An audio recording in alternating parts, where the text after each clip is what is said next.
كانت في كارتة معينة على الطريق الإقليمي الإقليمي ولا الأوسطي؟ الأوسطي والإقليمي الاتنين برضو عندنا مشاكل إيه اللي عليهم. قول لي إيه مشكلة الكارتة دي؟ المشكلة يعني ده منزل العربية جاية محذوفة بالأوزان بتاعتك دي، يعني مش غلطة سواق واحد، يعني لو غلطة سواق واحد هتبقى مرة اتنين، لكن احنا كل فترة بنصحى على مش يعني هو أنت بتطلع مطلع وبعدين انت عند المنزل على طول في المنزل كارتة. بقى منزل كده العربية، طبعا السواق مثلا لو مش عارف اللي دي الكارتة هنا بالظبط مش هيلحق مش يفرمل أو هيلحق، هيدخل في الكارتة. هيتفاجئ مثلا الكارتة موقفة العربيات طبعا عشان تقطع وكده، فبتبقى عاملة زحمة.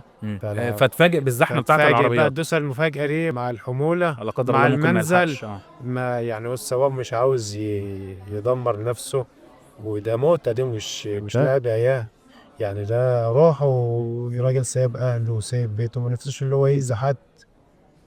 فهي تصميم في كام طرق الأوسطي والإقليمي، خدت سواقين كتير، خدت سواقين كتير بعربيات كتير. الحل من وجهة نظرك إن الكارتة دي تطلع قدام شوية. واللي في المنزل ده يعني الدنيا، يعني الطرق مصروف عليها مصاريف كتيرة، يعني ما نظبط الدنيا. يعني في حاجة مثلا، يعني لو حادثة واحدة ماشي هنقول ده حادثة ما دام واحدة بتحصل كتير وعدت، يبقى لكن في ده مشكلة تكرار في تكرار تكرار، مش عيب بقى سواقين، ده عيب طريق.